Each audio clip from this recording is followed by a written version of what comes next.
Muy buenas tardes a todos, bienvenidos a esta segunda conferencia del día de Latam Hospitals. Gracias a todos por participar, tanto sea en vivo o a las personas que posteriormente ven la grabación de esta conferencia. Bueno, en esta oportunidad vamos a desarrollar un tema muy importante, la inteligencia artificial vinculada al sistema de salud y específicamente al tema de la reproducción sexual, la salud sexual, la reproductiva y la materna. Y en esta ocasión va a dirigir esta conferencia que está a cargo del Centro de Inteligencia Artificial y Salud para América Latina y el Caribe, el doctor Daniel Risato Lede. Es un placer para nosotros contar con ustedes, son un grupo muy diverso, interesante, que algunos ya han tenido participación acá en la TAN Hospitals, así que les agradezco a todos la participación, a Daniel, a Cintia, a Paola, a Analía y a Sofía, que se están sumando a esta conferencia, así que muchas gracias a todas por participar, por hacerse un espacio y compartir el conocimiento que tienen en este tema con la audiencia. En este evento de Latam Hospitals, en esta quinta edición, vamos a abordar la inteligencia artificial desde distintos ángulos. Ahora nos toca el tema de salud femenina y durante la semana también vamos a desarrollar otros temas como el rol del médico, como la inteligencia artificial aplicada al área de marketing. Vamos a ver distintas aristas del mismo tema. Así que bueno, bienvenidos a todos, Daniel, Cintia, Paula, Analía, Sofía, gracias por participar. Hola Marisa, buenas tardes, ¿cómo estás? Muchas gracias por tus palabras y por la invitación. Aquí estamos desde el CIPS y el CLIAS eh, para presentar un poco, como vos decías, esta intersección entre inteligencia artificial y salud, específicamente en el ámbito de la salud sexual, reproductiva y materna, que bueno, coincide justamente con el tema de este encuentro organizado por Latam Hospital. Bueno, muchas gracias. ¿Por qué no nos contás un poquito antes de empezar eh, qué hacen en el CLIAS, desde cuánto tiempo hace que están trabajando en estos temas, para hacer una introducción a la audiencia, ¿no? Perfecto. Bueno, si quieren, Marisa, lo que puedo hacer en estos minutos es introducir al grupo, digamos, porque el CLIA somos todos y todas los que conformamos la institución y puedo dar pie ahí a que Cintia, que es la coordinadora general, haga esta introducción, un poco Genial, genial. para no robarle parte de su presentación. Bueno, Eh, bárbaro, buenísimo. Así que, digo, aprovecho estos minutos iniciales nuevamente para agradecerte a vos y a todo el equipo organizador y coordinador de este evento. Nos tomamos la licencia poética de cambiar a los presentadores porque un poco la idea era también, si era justamente la Jornada de la Mujer, que las principales presentadoras fueran ellas, que son protagonistas. En este sentido, no es que hacemos inteligencia artificial y salud para la mujer, sino que es por y para la mujer o las mujeres y diversidades, así que qué mejor que puedan estar representados y representadas todas ellas aquí también en la charla.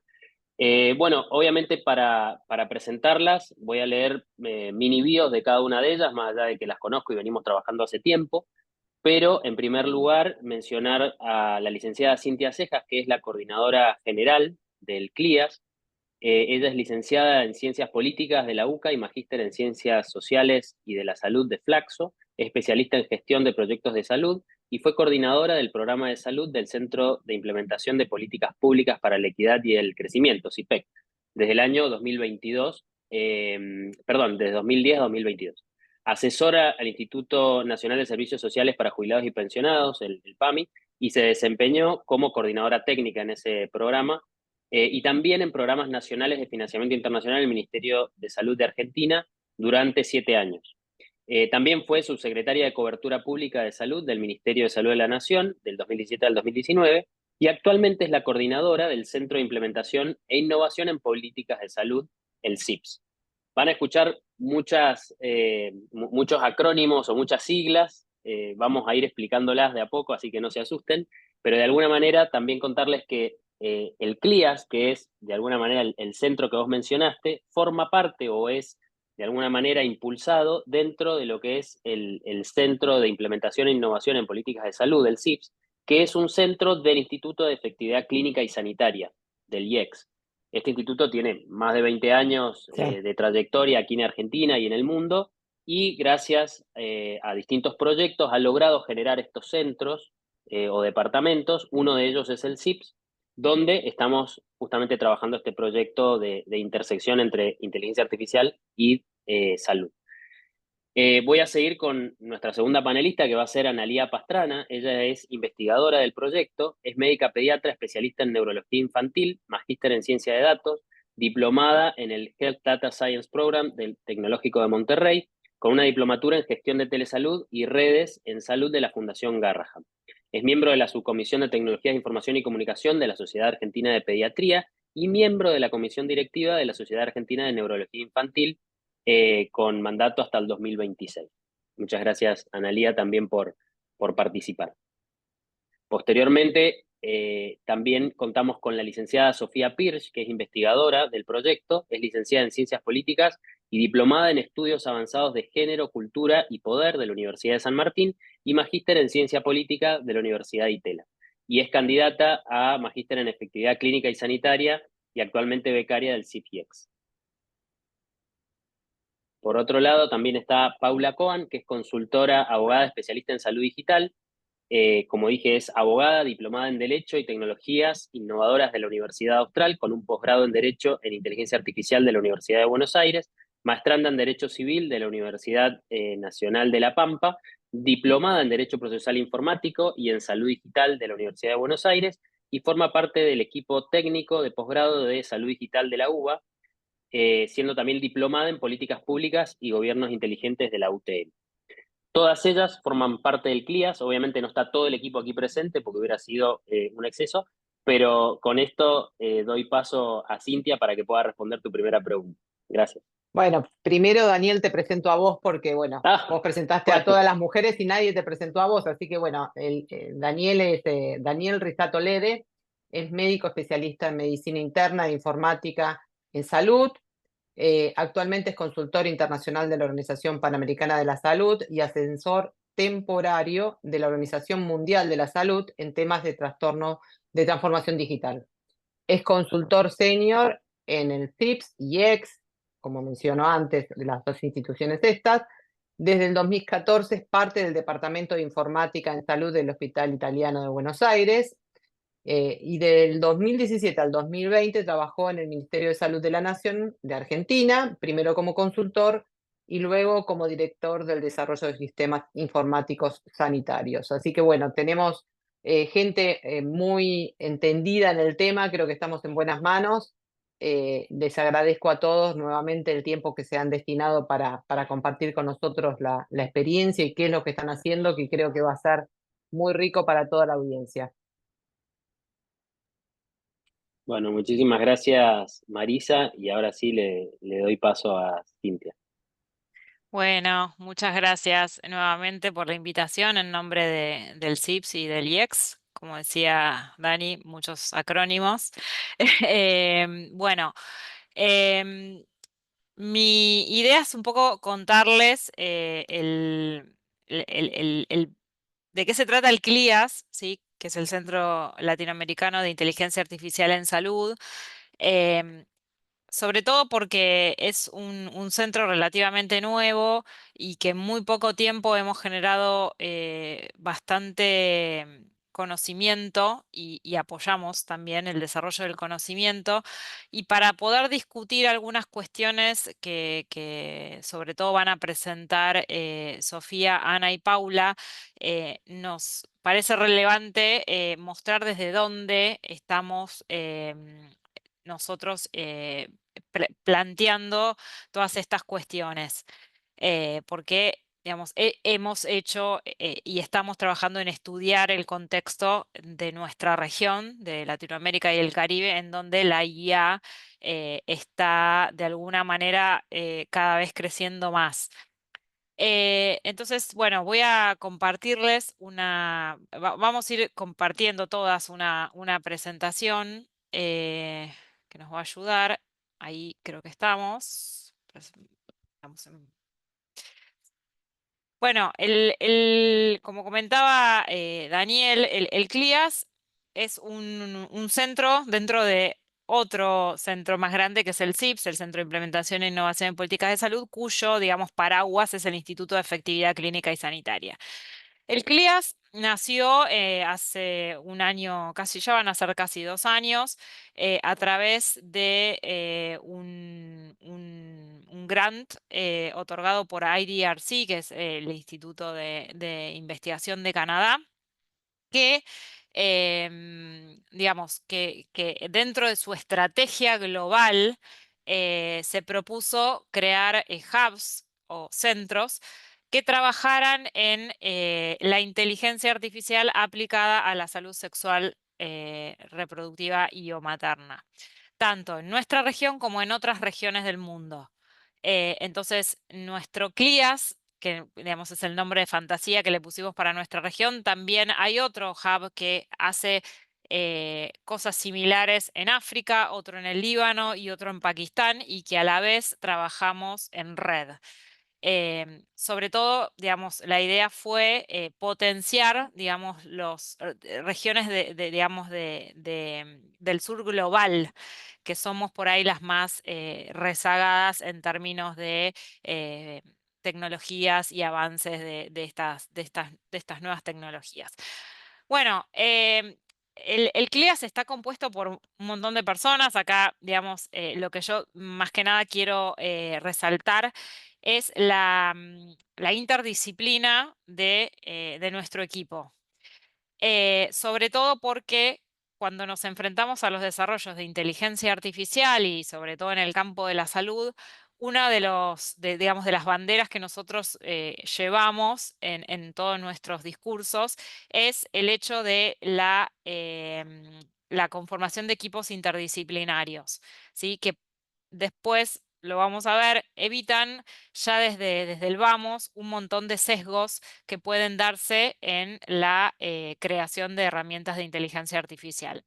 Entonces, un ejemplo, nuestro centro está conformado por expertos, obviamente, en inteligencia artificial, pero también expertos en género, en ética, en salud sexual y reproductiva, en seguridad de los datos, en salud digital, en leyes y en regulación.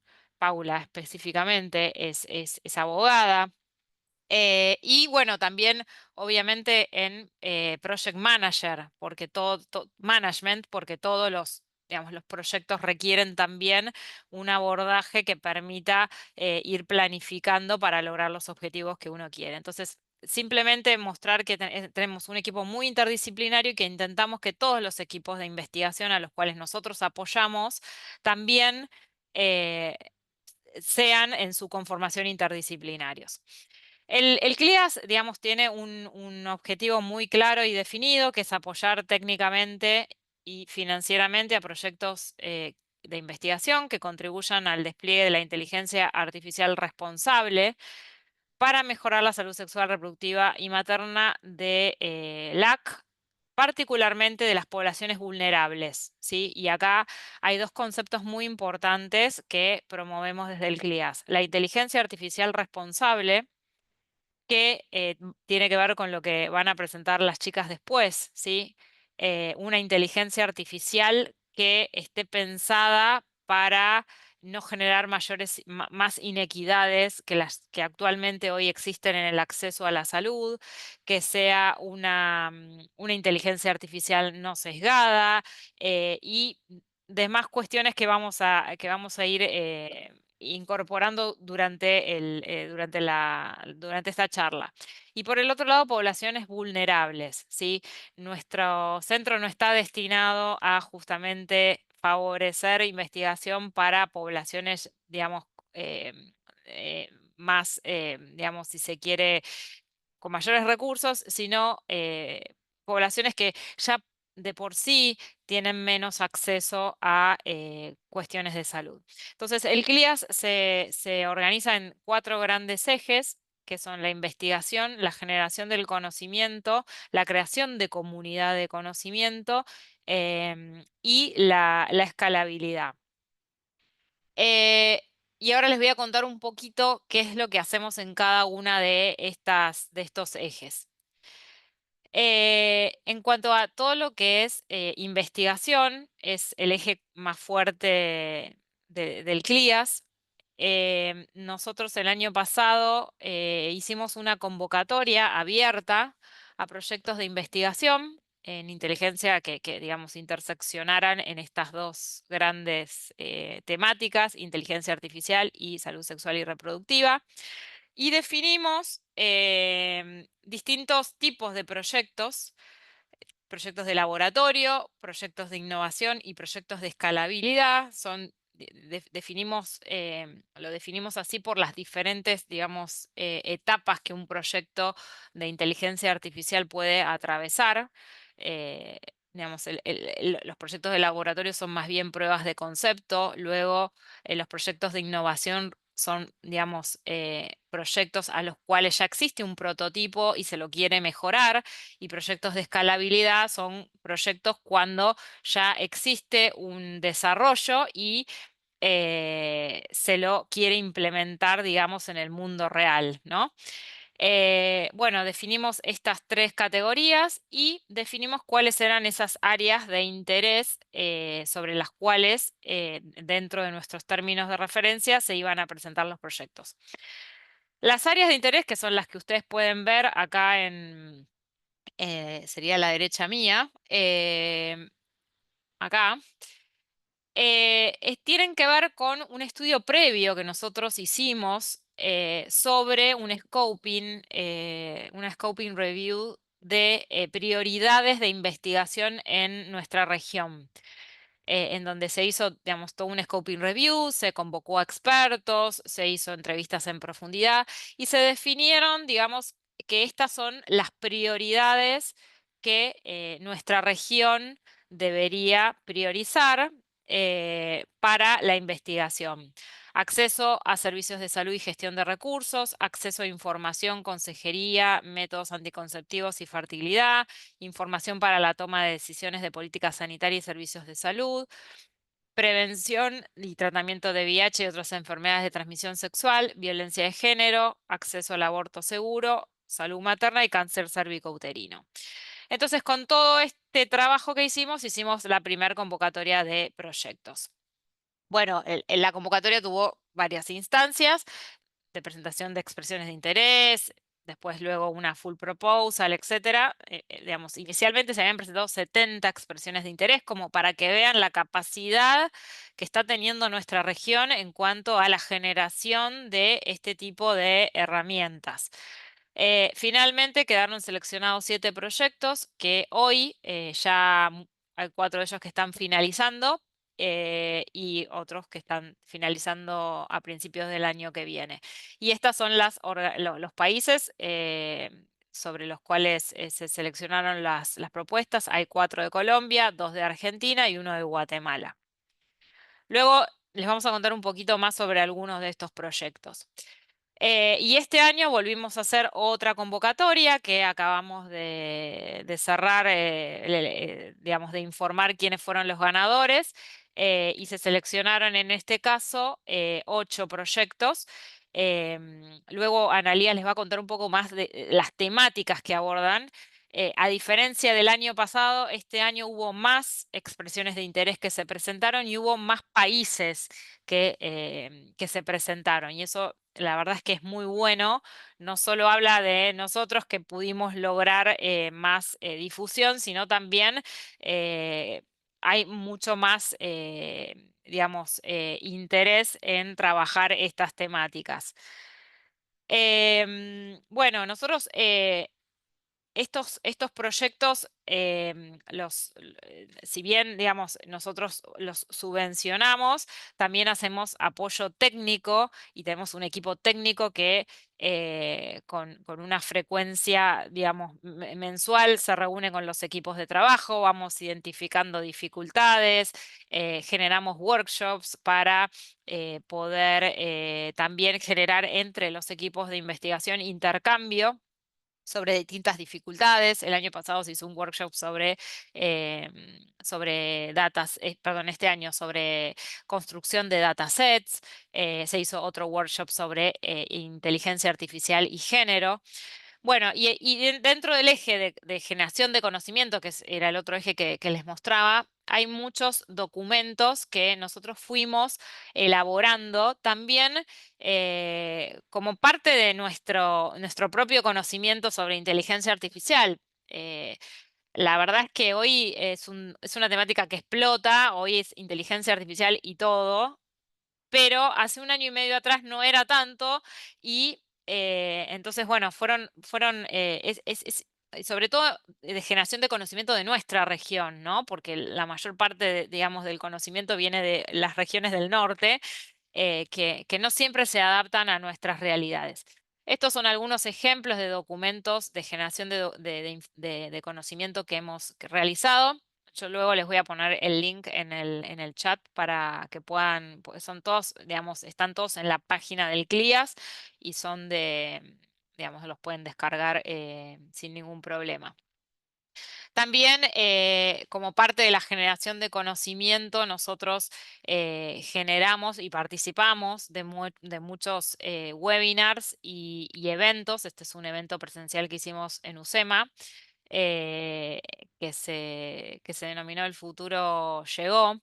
El futuro llegó en el campo de la salud, ¿no? Porque en otros campos ya había llegado la inteligencia artificial, sin embargo, en la salud pareciera que es algo que está llegando y que todavía no llegó del todo, y ya veremos cuáles son los desafíos todavía que tenemos para la adopción de estas herramientas.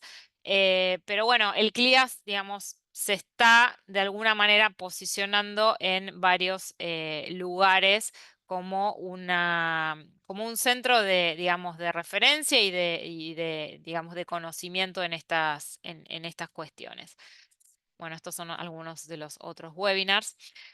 Y bueno, un poco la idea de esta charla es concentrarnos en estas tres preguntas que para nosotros, digamos, hoy, después de haber recorrido casi 2 años, son como las principales. Una es cómo la IA puede mejorar la salud sexual, reproductiva y materna. Porque la verdad es que todavía hay muy poca evidencia, o sea, hay muy poca evidencia de implementaciones y publicaciones, ¿sí? Nosotros hemos hecho, por ejemplo, un scoping sobre experiencias de inteligencia artificial aplicadas a alguna de estas temáticas de salud sexual y reproductiva, pero no hay muchos resultados todavía que uno pueda, digamos, difundir. Sobre todo porque nuestra región está como en una etapa más bien exploratoria y le falta todavía a nuestro contexto varias cosas para que las herramientas puedan ser, digamos, aprovechadas en su totalidad. Y aparte porque, bueno, tampoco estamos acostumbrados mucho a escribir, ¿no? Sobre los resultados de nuestras experiencias. El otro gran eje sobre el cual va a hablar Sofía Pierce es cómo lograr que la inteligencia artificial integre la perspectiva de género, ¿sí? Porque justamente a nosotros, dentro de lo que definimos como inteligencia artificial responsable, eh, para nosotros las herramientas de inteligencia artificial sí o sí tienen que ser sensibles al género, justamente para no generar mayores inequidades y esto es algo que trabajamos con nuestros equipos de investigación. Y por último, que es la pregunta sobre la cual va a desarrollar Paula Cohen, es cuáles son los desafíos regulatorios que enfrenta nuestra región, pero bueno, esto también digo, se puede trasladar a incluso muchos países que tampoco todavía tienen muy definido o han definido algunas regulaciones, pero no sabemos bien todavía cuáles son las consecuencias de esas regulaciones. Y acá el gran issue es cómo generar regulación para garantizar la inteligencia artificial responsable sin frenar la innovación, ¿sí? Y esa es como la gran pregunta que eh, muchos países, incluida la Unión Europea, se está haciendo. Así que bueno, si les parece, vamos con la primera pregunta y entonces, Analía Pastrana, todo tuyo. Bueno, muchas gracias, Cintia. Hola a todos, ¿cómo están? Bueno, la primera pregunta es esta, ¿no? ¿Cómo puede la inteligencia artificial mejorar la salud sexual, reproductiva y materna? Antes de avanzar, digamos, con esta pregunta, me parece importante que podamos tener en mente cuál es el concepto de inteligencia artificial, como para poder entender un poco más de estos ejemplos que le vamos a dar. La inteligencia artificial desde el campo de la informática es la capacidad de un sistema informático de imitar funciones cognitivas humanas, ¿sí? Y esto, ¿cómo lo logran? Lo logran usando conceptos matemáticos y lógicos que replican el razonamiento de una persona. Entonces, la inteligencia artificial es una gran disciplina y dentro de ella encontramos subdisciplinas como el machine learning, deep learning, la inteligencia general, artificial, perdón, generativa, la visión por computadora, tenemos también la robótica, ¿sí? Entonces, tener en cuenta este concepto es importante para poder entender cómo se desarrollan los ejemplos que le vamos a pasar. Y por otro lado, avanzamos, Cintia, por favor. Nos parece importante, volviendo a esta pregunta, cómo la inteligencia artificial mejora la salud sexual y reproductiva, nos pareció importante poder mostrarle dos ejemplos que pertenecen a la convocatoria del CLIAS 2023, ¿sí? Pertenecen a dos equipos investigadores de distintos países, uno es de Argentina y el otro es de Guatemala. Y están ya en su etapa, como había mencionado Cintia hace unos minutos, están ya en su etapa de finalización. Este primer proyecto que le queremos mostrar, como para ejemplificar cómo puede mejorar la inteligencia artificial, la salud sexual y reproductiva y materna, pertenece a un grupo argentino, ¿sí? Que quiere desarrollar un sistema inteligente para el diagnóstico a distancia en tiempo real de muestras citológicas de extendidos cérvicos vaginales fijados. Este equipo, ¿cómo busca lograr qué es lo que busca lograr con este proyecto? Lo que quieren es aportar a la detección temprana del cáncer cervicuterino. Como ustedes saben, desde que se toma la muestra del PAP hasta que se realiza un reporte final con un diagnóstico final, ¿sí? Este proceso lleva un tiempo, ¿sí? Que puede ser más o menos extenso, y están involucrados distintos actores en todo este proceso que tienen que tener un entrenamiento especial para poder llegar al resultado final. Entonces, este equipo de investigación, que pertenece a la Universidad de Ciencias Exactas de la UBA, en colaboración con los servicios de salud, digamos, especialmente con anatomía patológica de un hospital, lo que lograron es diseñar y entrenar un modelo de inteligencia artificial para que clasifique estas imágenes de PAP digitalizadas. ¿En qué se basan y en qué están trabajando para llevar adelante este proyecto? Están trabajando en dos ejes fundamentales, y acá están citados. Un primer eje, un componente fundamental, son los datos. Y como en todo proyecto de inteligencia artificial, es un axioma que los datos deben ser de calidad y deben representar a la población que estamos estudiando. Y este equipo lo que está desarrollando, y ya está en su etapa final, es una base de datos con imágenes digitalizadas de PAPs y están etiquetadas por profesionales expertos en el área. Este es un gran logro porque en nuestra región no existe referencia de bases de datos de este estilo, en donde estén etiquetadas y estén alojadas en repositorios que posteriormente van a estar disponibles para poder fomentar la investigación en esta área o colaboraciones. Esta base de datos que crea el equipo sirve, además para fomentar la investigación, como ya lo dije, sirve para poder validar los resultados del modelo de inteligencia artificial que ellos han entrenado ya con imágenes que están disponibles públicamente. Este último paso es de suma relevancia, ¿sí? Ya lo había mencionado Cintia, forma parte de tener una IA responsable en donde debemos validar los resultados de nuestro modelo con datos que pertenezcan a nuestra población, porque nuestra población tiene características distintivas que nos diferencian del resto del mundo, ¿sí? Entonces, acá vemos cómo utilizaron para mejorar este proceso, utilizaron técnicas de inteligencia artificial, especialmente en el área de visión por computadora. El siguiente ejemplo, que también pertenece a, es un ejemplo que también pertenece, como ya mencioné anteriormente, a la convocatoria del CLIAS 2023. Está desarrollado por un grupo investigador en Guatemala, ¿sí? Le pusieron un nombre, digamos, esta herramienta tiene un nombre que se llama Natalia, digamos, es muy llamativa, digamos, es muy descriptiva de lo que desarrolla. Y este grupo investigador lo que busca es desarrollar, ¿sí?, un sistema inteligente que permita extraer planos fetales.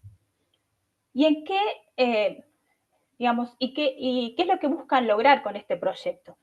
Ellos lo que buscan es mejorar el acceso prenatal en mujeres que pertenecen a poblaciones vulnerables del interior de Guatemala a través de la inteligencia artificial, pudiendo extraer, ¿sí?, planos fetales de videos de ecografías realizadas por proveedores locales.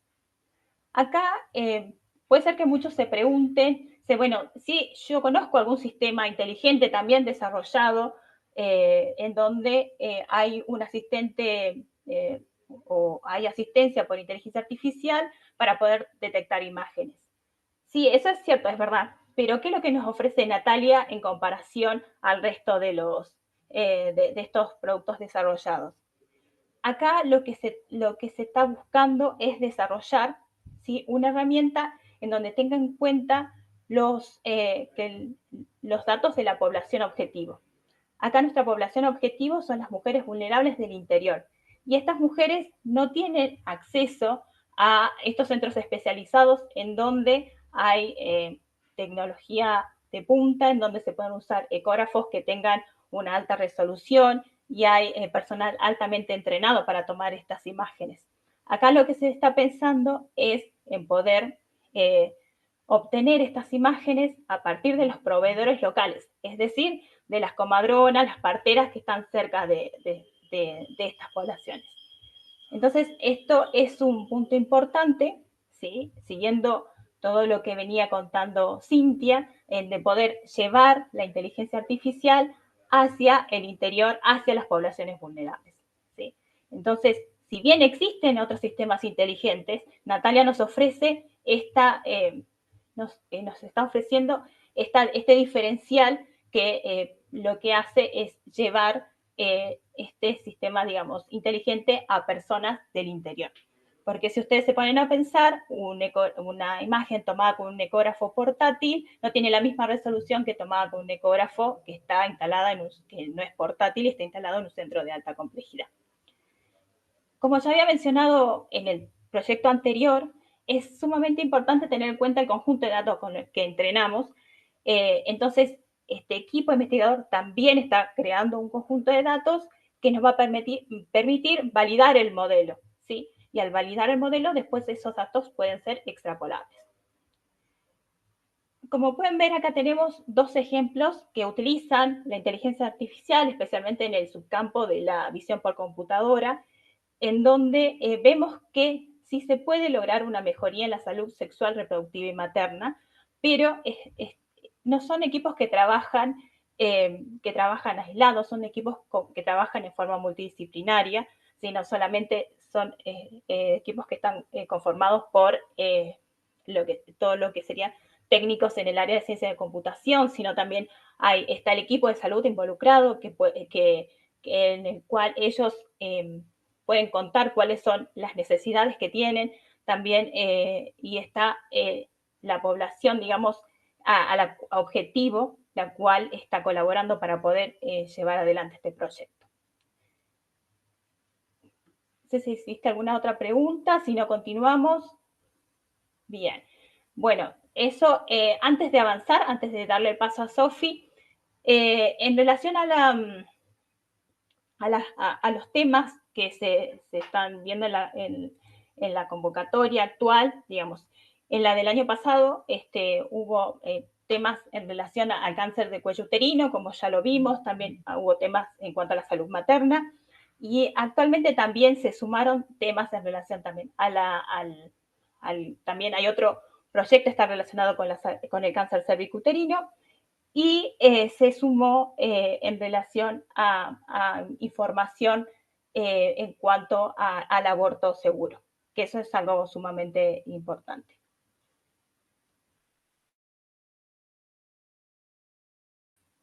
Bueno, pasamos con paso al siguiente. Gracias, Analía.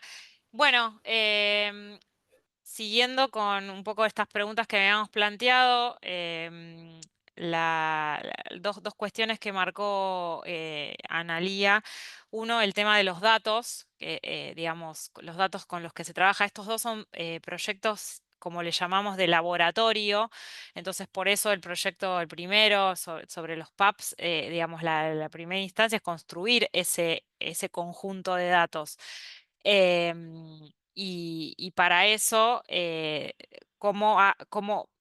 uno de los grandes desafíos es también cómo lograr una gran representatividad de mujeres para que esos datos luego, al ser, digamos, procesados por la inteligencia artificial, realmente representen a la diversidad de mujeres que existen y permita llegar a mejores resultados. Fíjense que, bueno, ambos proyectos también están vinculados con poblaciones vulnerables. El primer proyecto, si bien está en una fase de laboratorio, la idea es poder ir escalándolo. El centro en el cual están trabajando es el Hospital Rivadavia, con lo cual ahí hay una oportunidad de posteriormente poder implementarlo. Bueno, Sofía Pierce nos va a contar un poquito sobre cómo lograr una IA sensible al género. Sofía. Bueno, primero, buenas tardes.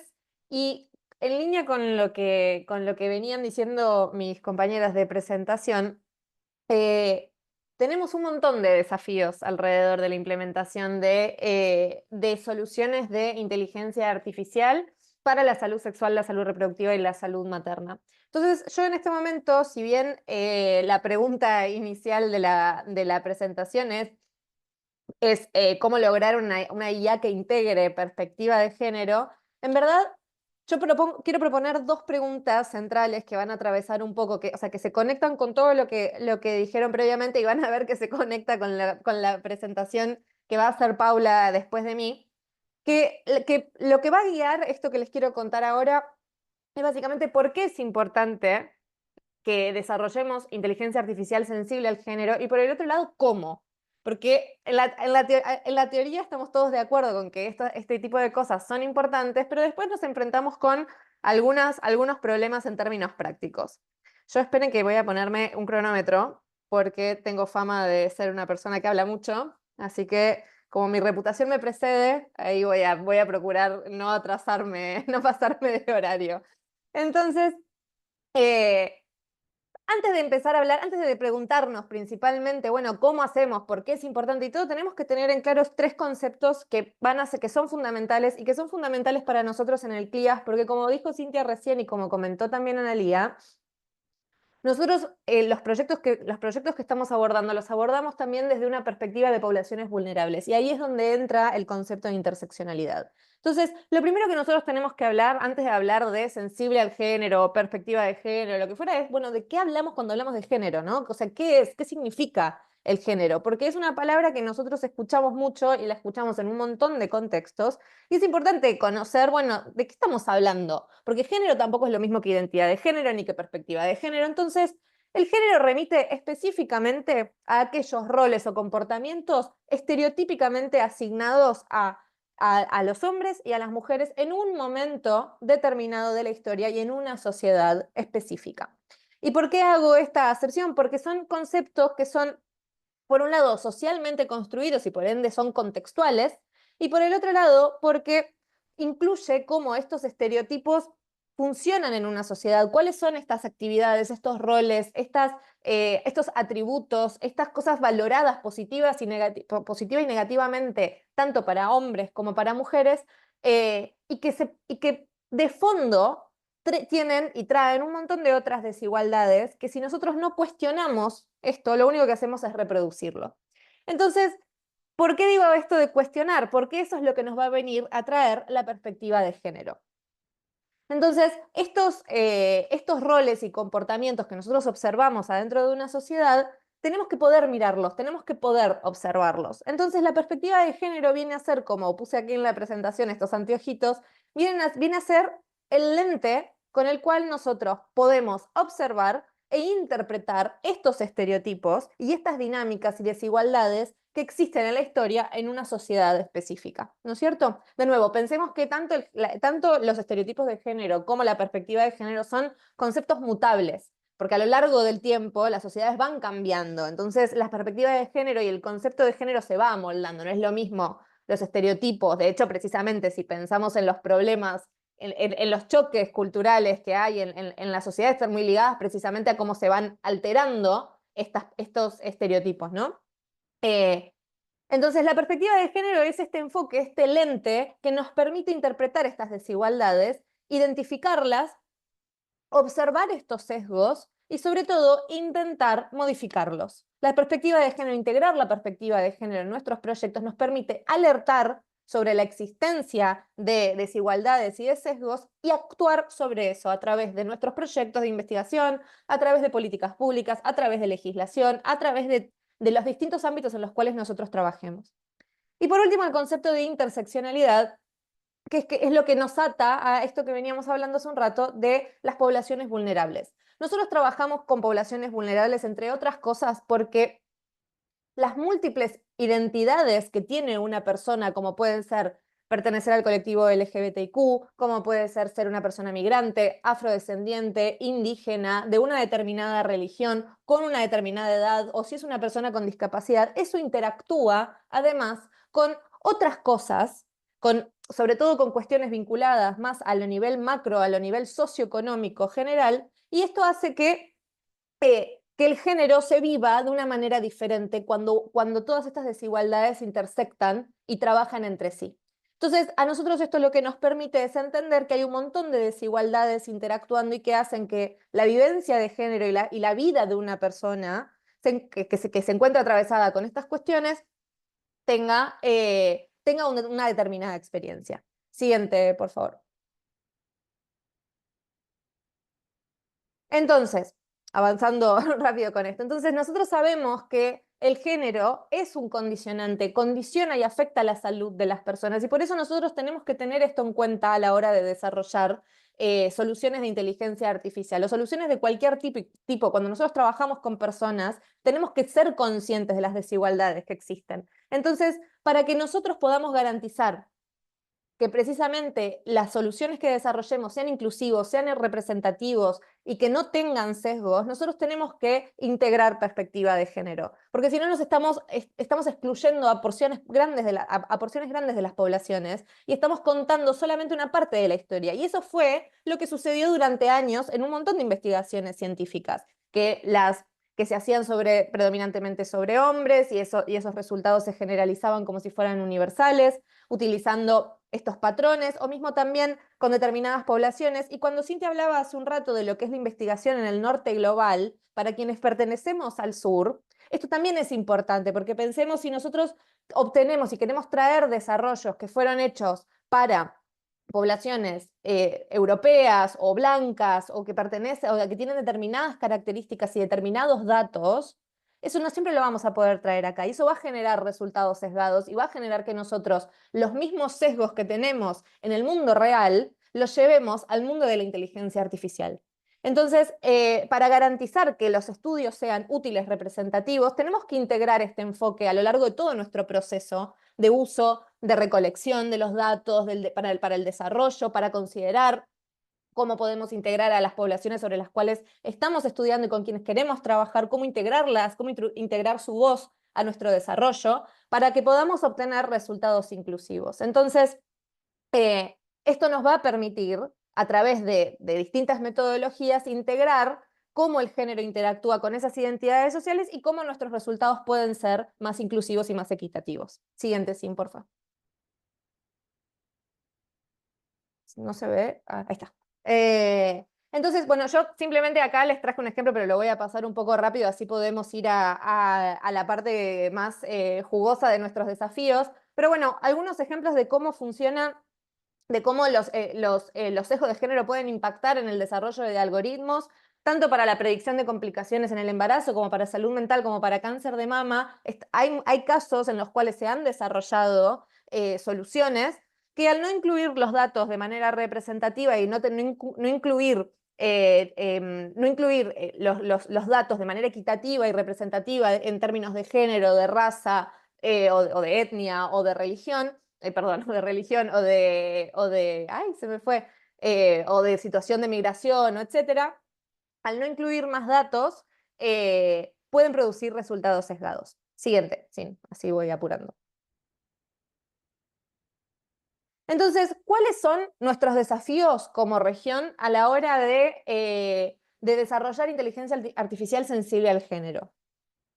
La región tiene un montón de desafíos, y no solamente para desarrollar investigación sensible al género, sino en muchos casos para desarrollar investigación en general. Y esto van a ver que se relaciona mucho, tanto con lo que dijeron mis compañeras antes, como lo que va a decir, Paula luego. Pero la región de América Latina y el Caribe tiene principalmente, además de problemas para incorporar la perspectiva de género en la investigación, tiene las desigualdades de género persistentes en la vida real, digamos, o sea, en la realidad práctica de las personas. Por eso yo les digo que si nosotros no trabajamos también en las desigualdades que suceden en la vida real, esas desigualdades las vamos a llevar hacia nuestro mundo de la investigación. Por un lado, estas desigualdades de género existentes, un acceso desigual a la tecnología. La nuestra es una región, por definición, muy desigual, la región más desigual del mundo. Entonces, hacia el interior, tanto entre los países como hacia el interior de los países, la brecha tecnológica es muy considerable. Por otro lado, esto se relaciona también con falta de infraestructura, con la calidad y la disponibilidad de los datos, que esto también muy relacionado a lo que decía Analía antes que yo. A los sesgos en los algoritmos, de nuevo, por quiénes los desarrollan, con qué datos, cómo se desarrollan, los marcos regulatorios insuficientes o desactualizados, que esa va a ser mi gancho para pasarle después a Paula su presentación, el bajo nivel de alfabetización digital y en salud de las poblaciones, contextos socioculturales y políticos restrictivos. No todos los países tienen la misma legislación, el mismo marco de políticas, ni la misma priorización de políticas vinculadas tanto a la IA como a la salud sexual y la salud reproductiva y a la agenda de género del mismo modo. Financiamiento limitado tanto para innovación como para políticas de género, y también colaboración limitada entre los distintos sectores, tanto gobiernos, universidades, investigación y demás. Entonces, todos estos desafíos son a la vez oportunidades sobre las cuales la región puede trabajar para fomentar desarrollos de inteligencia artificial responsables y con perspectiva de género, pero también para desarrollarse en general, ¿no? Siguiente, sí. Entonces, la última pregunta, que es relacionada con mi exposición, estaba ligada a, bueno, ¿cómo hacemos efectivamente para incorporar perspectiva de género e interseccionalidad en nuestras investigaciones? Y aquí yo lo que traje son algunas preguntas con las cuales nosotros trabajamos con los equipos del CLIAS y que les propusimos a los equipos del CLIAS, tanto para quienes ya tienen sus proyectos más avanzados como quienes forman parte de la nueva convocatoria, para que ellos ya puedan integrar estas preguntas desde el momento en el que empiezan a desarrollar sus proyectos. Y creemos que son preguntas que sirven para que los equipos se puedan preguntar desde el primer momento, porque la idea de incorporar perspectiva de género es que forme parte de todo el proceso de investigación. Entonces, algunas de estas preguntas son, por ejemplo, ¿cuáles son las barreras que se identifican adentro de la organización? Si nosotros estamos considerando cuestiones de género desde la hipótesis, ¿cómo está compuesto nuestro equipo? Por ejemplo, ¿cómo estamos distribuyendo las tareas? O sea, si tenemos un equipo diverso, si no tenemos un equipo diverso, ¿estamos reproduciendo estereotipos de género a través de nuestra distribución del trabajo? ¿Qué tipos de datos tenemos? ¿Son auditables? ¿Estamos incluyendo a las poblaciones sobre las cuales queremos trabajar? Por ejemplo, que eso es algo que pasa, que se olvida muchas veces. Nosotros decimos que queremos trabajar con determinada población vulnerable, como puede ser, no sé, la salud sexual y la salud reproductiva de población migrante, por ejemplo, en la frontera de Venezuela y Colombia. ¿Estamos incluyendo las voces? ¿Estamos hablando con esas personas para ver específicamente cómo incorporarlas a nuestro proyecto? ¿Cómo estamos comunicando también esto que estamos haciendo? Pensemos que también el lenguaje de la IA es un lenguaje que no es accesible para la población común. Entonces, ¿cómo hacemos nosotros para incluir todo esto y hacer que esto que nosotros estamos generando y que estamos produciendo llegue a más personas y que efectivamente, como no perdamos el foco en lo que se supone que tiene que ser la inteligencia artificial, que es un medio para mejorarle la vida a las personas, no un fin en sí mismo, sino un medio para que las personas para las cuales nosotros estamos desarrollando soluciones mejoren su calidad de vida, su bienestar y su salud. Entonces, bueno, acá les dejo, les mencioné algunas, estas son algunas de las preguntas, siempre hay más que se pueden hacer, pero nosotros tenemos formas de hacernos estas preguntas internamente para incorporar perspectiva de género desde el momento en el que empezamos a desarrollar nuestros proyectos. Eso es todo. Muchas gracias. Gracias, Sofi. Bueno, llegando al final, pero no menos importante, diría que es la base de todo para poder implementar las soluciones en el mundo real, son los desafíos regulatorios. Paula. Y yo me hacía la pregunta, el futuro de la salud ya llegó, ¿no? ¿Qué es lo que nos convocaba hoy? Y sí, llegó porque lo vimos, Sofi lo mostró, Cintia lo mostró, Analia lo mostró, pero los marcos regulatorios están unos pasos bastante más atrás de toda la tecnología que estamos viendo hoy en día. Esto no es ni bueno ni malo, es una lectura de la realidad, de los hechos que estamos viviendo. Si querés, Cinti, pasar, lo que les vamos a mostrar ahora es muy breve, un marco regulatorio existente. Cuando hablamos de marco regulatorio tenemos que entender que no decimos solamente una ley, ¿no? Porque todos cuando decimos este concepto pensamos en ley. Una ley tiene sus características, es mandatoria, es obligatoria, pero también hay otras opciones que son documentos como los que hicieron la OCDE o UNESCO o la OMS u OPS, que se llaman documentos soft law porque no son obligatorios, no son mandatorios, pero dada el prestigio y el estudio de estos organismos que narran y cuentan cuáles podrían ser los principios o cuáles serían las definiciones de inteligencia artificial, sirven y mucho para fundamentar y para basar cualquier marco regulatorio. Pero la realidad es que a nivel América Latina todavía estamos increyendo en todo esto. Argentina tiene algunos proyectos que están, digamos, siendo analizados, no en el Congreso directamente, sino en las comisiones de ciencia y técnica. Chile y Brasil son los más avanzados en donde tienen proyectos de ley que ya están pasando etapas parlamentarias. Perú es el único país de Latinoamérica que sí tiene una ley de inteligencia artificial. Pero ¿qué es lo que también queremos comentarles?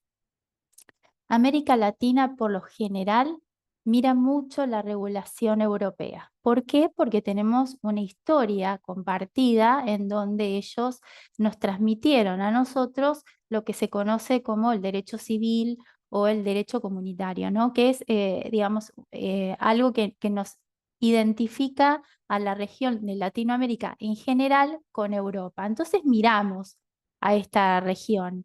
Y Europa es la única región del mundo que sí generó una ley de inteligencia artificial, se llama Integral. ¿Por qué? porque no solamente se aplica a todos los sectores, salud, industria, economía, sino que además integra la normativa vigente de alguna manera dentro de la ley de inteligencia artificial. ¿Para qué? Para que se pueda aplicar en general en toda la comunidad y en todos los sectores. La ley de Perú está regulada, existe, pero su reglamentación está todavía en curso. Por lo tanto, no es de aplicación directa hoy en día. En Europa sí. Por eso todos estamos mirando un poquito qué pasa por allá. Y hoy Cintia decía, bueno, pero hablamos de marcos regulatorios, pero también tenemos que pensar en la innovación y que esos marcos regulatorios no entorpezcan ni limiten la innovación. Para eso tenemos que conocer muy bien de qué estamos hablando cuando hablamos de IA. No se puede sentarnos, no nos podemos sentar en una mesa a discutir un marco regulatorio sin entender profundamente a la tecnología. Y tampoco deberíamos generar una normativa porque está de moda hacerlo, porque no me voy a quedar atrás como país. No tiene que ser una normativa reactiva. ¿Por qué? Porque la inteligencia artificial va a evolucionar enormemente en el transcurso de los años y va a intervenir en cada una de las áreas, que ya lo está haciendo de hecho, pero cada vez va a ser más. Eh, y no podemos generar una ley o un marco regulatorio general que lo que haga es pensar muy limitado y entorpecer ese crecimiento, porque la IA se va a mover, es flexible, va a cambiar y va a seguir evolucionando. Supongamos que en una ley definimos qué es inteligencia artificial. Ya lo estamos cerrando porque una ley sí requiere de un procedimiento parlamentario largo y con ciertos requisitos que puede ser que no acompañe debidamente a la innovación, ¿no? Que quedemos rezagados con todo esto. Son todos temas que tenemos que tener en cuenta. Pero si alguien me pregunta hoy, bueno, ¿y estos proyectos que nos mostró Analía, ya los podemos lanzar al mercado? Y no todavía, no 100%. Sí, acá es donde van a intervenir las agencias reguladoras.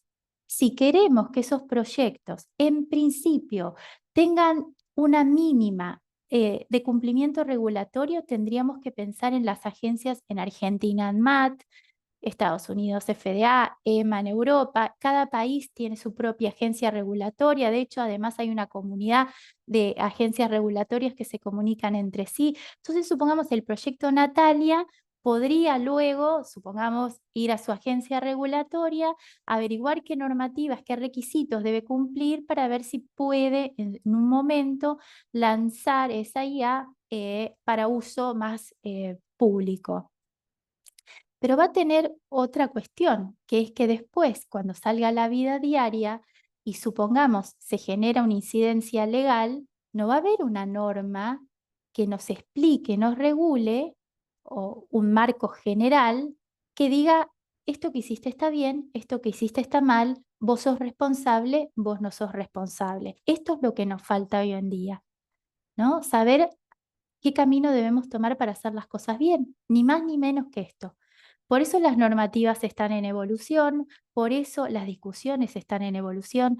Tanto ANMAT, FDA como EMA están en conversaciones, todos están trabajando. De hecho, Estados Unidos, de la FDA, generó lo que llama un task force, una fuerza de trabajo que está generando algunos principios éticos. De hecho, lo está trabajando con Health Canada y con la Agencia de Salud británica, y generaron los principios para el uso responsable de la inteligencia artificial. Esto que nos mencionaban tanto Sofía, Analía como Cintia, ¿no? El uso no sesgado, el uso responsable, y no vamos a poder nunca confiar solo en la naturaleza humana para poder generar una IA responsable. Vamos a necesitar algunos estándares de cumplimiento y algunas reglas que nos indican cuál es el camino correcto, ¿no? Sin, si querés pasar.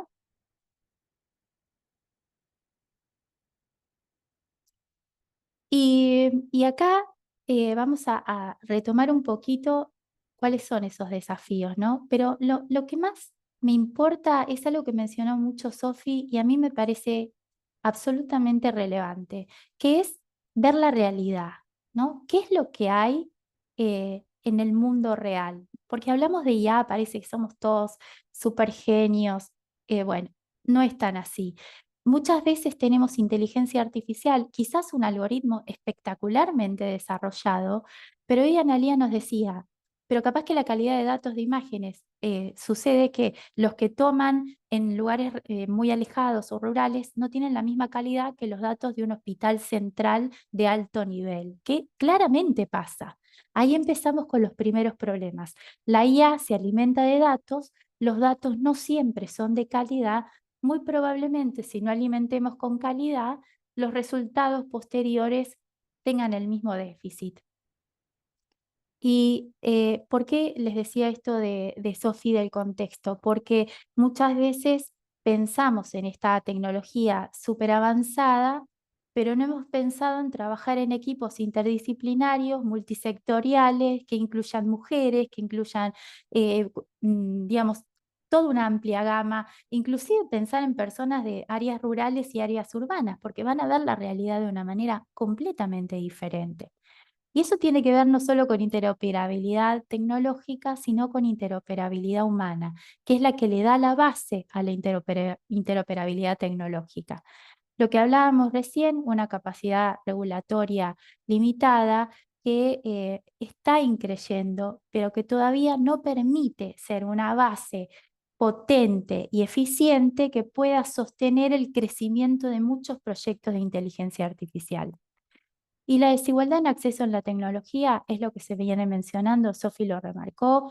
Latinoamérica es la región más desigual del mundo y es así. Y la tecnología, la inteligencia artificial y la regulación no escapan a todo esto.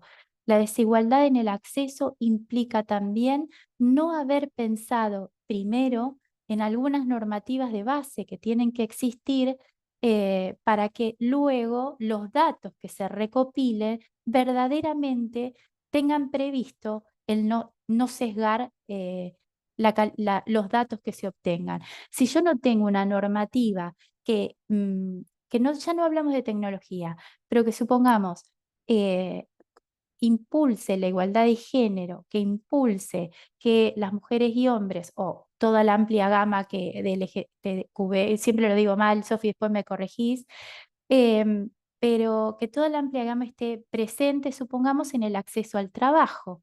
Y si en el acceso al trabajo no está presente, no van a generar datos. Y si no se generan datos, ahí tenemos el primer sesgo, ¿no? Entonces, todo está relacionado. Lo que tenemos que saber hoy es que lo que sí tenemos que pensar, y para ya cerrar esta parte regulatoria, es que tenemos que pensar en una IA ética por diseño. Y a los principios éticos los vamos a encontrar en los documentos que estaban mencionados antes, en los documentos que ustedes se pueden descargar de CLIAS, que hablan de sesgo, de regulación, de ética, todo lo van a encontrar ahí. Y eso es lo primero que tenemos que embebernos de todo eso para no embeber luego el algoritmo de nuestros propios sesgos. Y con eso ya está en tiempo, creo.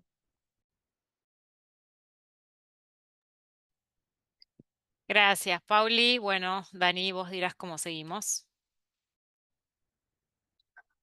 Bueno, muchísimas gracias a todas las panelistas y también a los participantes que nos están acompañando.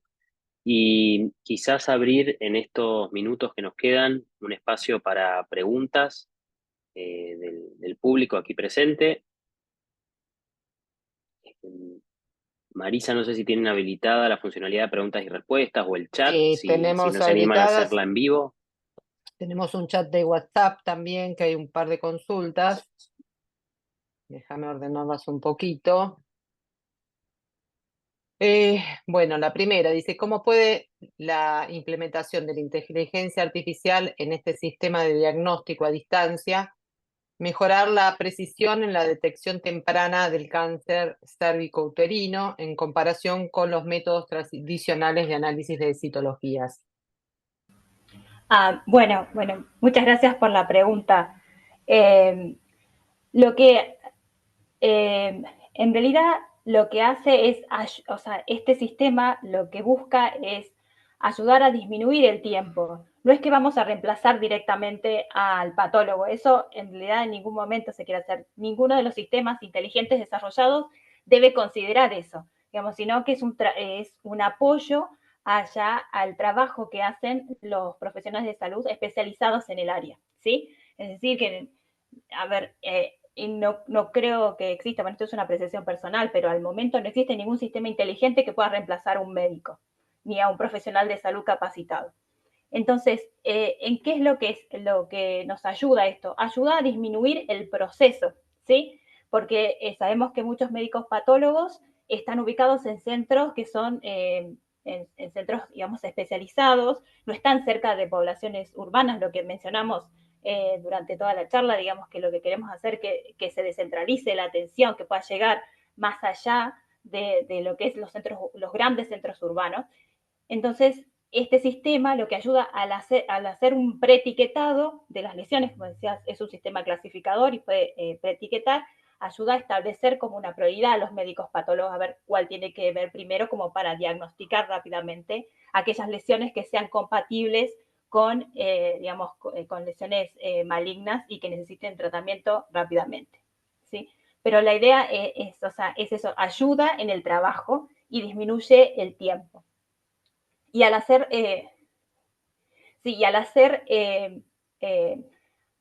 al fomentar y el tema de digitalizar las imágenes, permite, digamos, trabajar con imágenes digitales, por ahí es un poco más fácil para poder utilizar distintos tipos después de algoritmos si es necesario, pero inclusive para compartir esas imágenes entre diferentes centros es mucho más fácil hacerlo digital que llevar el vidrio, digamos, Sí. o sea que entonces, eso también es un avance, digamos. Si yo tengo dudas como médico patólogo, puedo enviar esa imagen a un médico que me pueda ayudar a decir, bueno, mira, tengo dudas en tales puntos, bueno, y puedo compartir la imagen. Eso también es un avance, ¿no? De poder hacer consultas cuando uno necesita hacerlas. No sé si eso respondió a la pregunta. Dani, Y Sí, ¿puedes creo que quizás, sumarle a sí, Paula, Analía adelante. lo siguiente que es importante porque tiene que ver con a dónde va la regulación en todo esto? Y es con la supervisión humana, ¿no? Siempre el final de cualquier predicción, de cualquier análisis de una inteligencia artificial va a estar supervisado por un humano, un personal de salud en el caso, y que efectivamente termine siendo realmente un acto humano el acto médico. Sí. obviamente el criterio del profesional no lo va a reemplazar la inteligencia artificial. No. Simplemente No. nos va a acercar más herramientas para tener mayor información a la hora de tomar una medida, pero el criterio es irreemplazable. Tal cual. Bueno, otra pregunta que nos hacen. Quizás, Marisa, Sí, puedo dime. sumar un poquito, porque dentro del CIPS tenemos proyectos también de telesalud y venía un poco a colación de lo que estaban planteando recién. Muchas veces se plantea, bueno, esto de la inteligencia reemplaza al profesional, lo asiste, cómo se compatibiliza o compite, por ejemplo, un sistema de inteligencia artificial con un sistema de telesalud o telepatología, en este caso, cuando yo quiero hacer lecturas de PAP a distancia. Y la realidad es que convergen, porque justamente para poder hacer lecturas automatizadas o informes preliminares con inteligencia artificial, yo primero tengo, como dijo Analía, que tener digitalizada la muestra. O sea, tengo que tomar muestras, digitalizarlas y toda la infraestructura necesaria para después compartirlas. Quizás termina siendo capturas con un microscopio especial o con una cámara especial y después con un celular, ya con esa conectividad te permite, ¿no? Poder enviar esa información al que va a hacer el informe o al que la va a revisar. Cuando ese que la va a revisar de repente se ve sobrecargado porque en vez de llegarle una muestra de su hospital, el Hospital Rivadavia no va a ser una, pero van a ser muchas más, le llegan muestras de todo el país porque está haciendo telepatología y tratando de acercar esta herramienta diagnóstica a lugares donde quizás no hay un patólogo 24/7, o no 24/7, pero todos los días, como puede haber en el Rivadavia.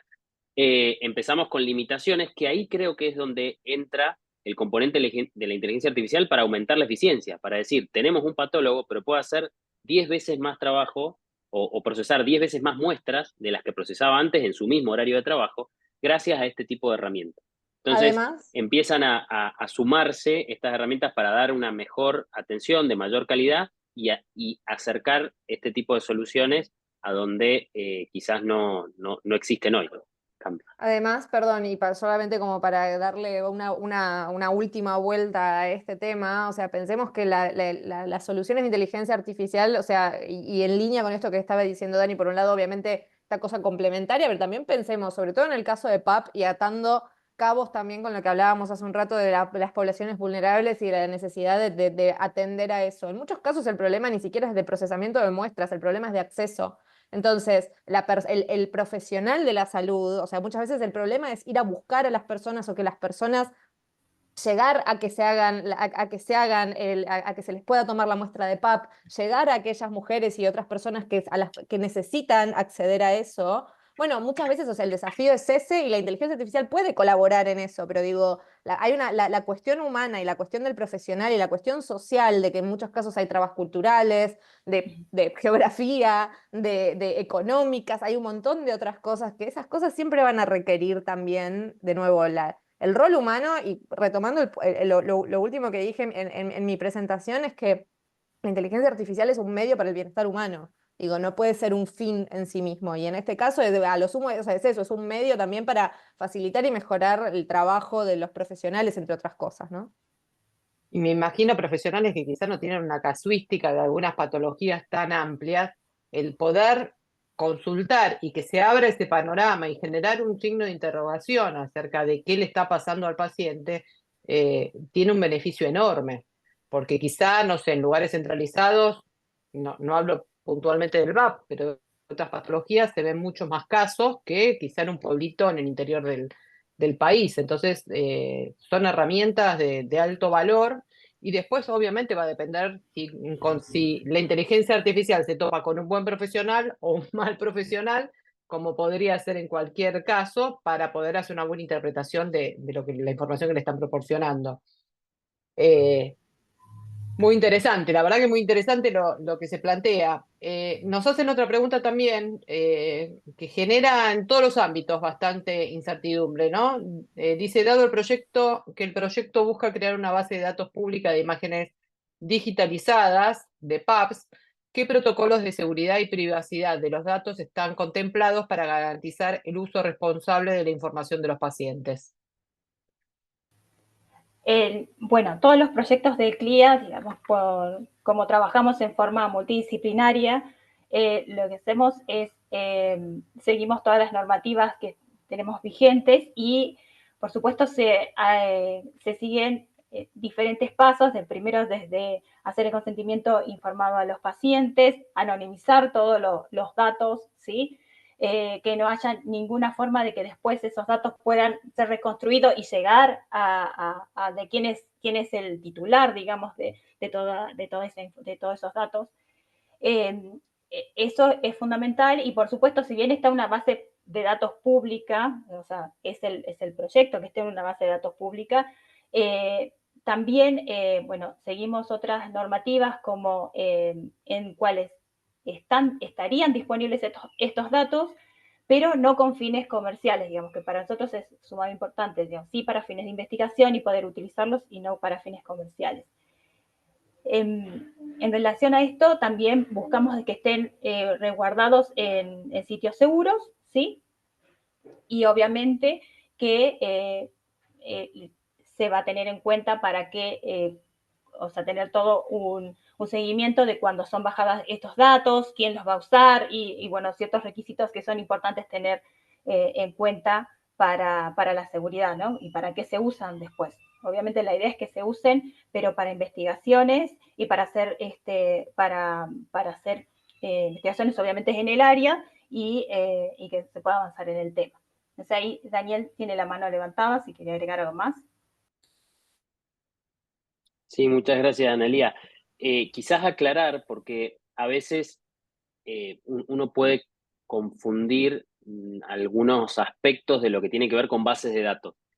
Como bien se mencionó durante la charla, hay un proceso de entrenamiento que requiere de, obviamente, un conjunto de datos, en este caso de muestras de laboratorio, de microscopía, de PAPs previos, que esos son los que, de alguna manera, desidentificados, digamos, sin identificar con nombre, apellido, número de documento, al portador o al digamos, al dueño de esa muestra, lo que hace es entrenar al algoritmo diciéndole, bueno, estos son los resultados que un patólogo le dio a estos PAPs, ¿no? Entonces, de esa manera, el algoritmo va perfeccionando y va haciendo que después pueda hacer una lectura automatizada de nuevas muestras, lo cual no quiere decir que esas nuevas muestras que se van a incluir van a exponerse, digamos, no es que van a ser una fuente de datos las muestras que tengan funcionalidad clínica. Entonces, por un lado está la funcionalidad de entrenamiento del algoritmo con estas bases de datos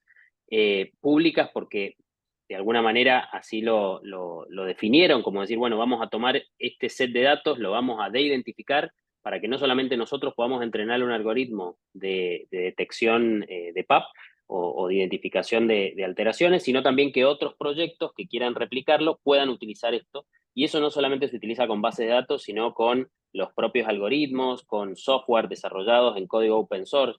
Y esa categoría de código abierto, de base de datos pública, no significa que tengan menos seguridad, porque para operar esos sistemas hay que ponerle todas las medidas de seguridad, digamos, firewalls, VPN, nombre de usuario, contraseña, todas las medidas que uno tiene para cualquier otro sistema, que en el caso de la salud, como también mencionaba Analía, se ven mucho más intensificadas para cuando uno va a hacer la operación del caso individual. Entonces, si yo quiero entrar a la historia clínica de un paciente, no es que entro y puedo ver todas las historias de todos los pacientes. Voy a ver como médico la historia clínica de esa paciente que estoy viendo, ¿no? Entonces, en el caso de un sistema de inteligencia artificial para ayudar o asistir en el informe patológico de un PAP o cualquier otro de los ejemplos que dimos y otros muchos más que existen, lo mismo, quizás el set de datos para el entrenamiento fue abierto, pero después la operación se hace como cualquier sistema, digamos, que gestiona datos clínicos de pacientes,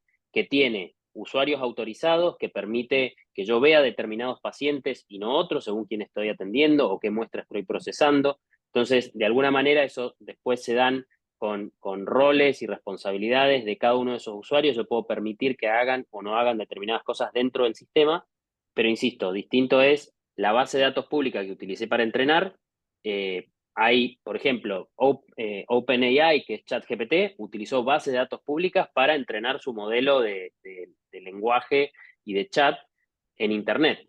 Después también usó bases de datos privadas que ha comprado diciendo, bueno, le pago la licencia de un montón de revistas científicas y otro tipo para incluir esos datos en el entrenamiento que yo hago. Pero que la base de datos sea pública o privada para el entrenamiento de los datos no implica que yo después no tenga que tener salvaguardas de seguridad para la gestión de datos en nuestro caso clínico. Perfecto. Bueno, vamos a la última pregunta. Te agrego, Dicen... lo único, sí. te agrego a esto último, no podemos pensar nunca en un 100% de ciberseguridad. No va a existir esto nunca. Lo que sí tenemos que pensar es en la capacitación, sobre todo el personal que esté trabajando en todo esto, porque las vulnerabilidades en ciberseguridad más conocidas son humanas. Sí, 100%, perdón, digo una sola cosa respecto a eso. Estamos como todos respondiendo de todas las preguntas, pero esta es la gracia del equipo interdisciplinario, esto es lo que pasa en un equipo interdisciplinario. El punto con eso, por ejemplo, que mencionaban hace un rato, la ley de protección de datos, por ejemplo, es una ley que en Argentina, esto Pauli sabe más que yo, perdón Pauli, estoy metiendo la cuchara en tu helado, pero en Argentina la ley, por ejemplo, también está obsoleta, tiene que modificarse. Las leyes en general tampoco están del todo adecuadas, aunque uno puede regirse por parámetros, que son los parámetros modelos, como pueden ser los parámetros europeos, etc. Pero por otro lado, y quiero remarcar mucho lo que dice Paula, las burocracias no especializadas en el uso y el manejo de datos a nivel Estado, por ejemplo, o mismo a nivel intrahospitalario o en los distintos niveles, la burocracia administrativa tiene que estar capacitada en el uso y protección de datos personales. Eso como de forma transversal para todo lo que tenga que ver tanto como administración del Estado como a nivel interno de las instituciones. Es súper importante porque la protección, como dice Paula, la mayoría de las leaks, de los problemas que hay alrededor del uso de datos, en general son más humanos que otra cosa. Bueno, paso a la última pregunta que nos hacen acá por el sistema de preguntas de Zoom. Dice, ¿la digitalización de imágenes podría considerarse un screening para ser priorizado el estudio confirmatorio del citólogo? No, la digitalización por sí no es un screening, digamos, tiene que, o sea, se digitaliza la imagen, después esa imagen para poder pasar por el modelo de inteligencia artificial, digamos, lo que tiene que sufrir algunas transformaciones y luego pasa por el modelo y el resultado al final, ahí está el screening, digamos, ahí nos va a dar, si nos va el modelo nos da como resultado si es de alto, si tiene lesión o no tiene lesión, y si esa lesión es de alto grado o de bajo grado, digamos. O sea, no, digitalizarla por sí misma no es el screening, digamos, tiene que digitalizarse y luego pasar por el modelo y al final nos da el resultado. Excelente, excelente. Bueno, muchísimas gracias a todos.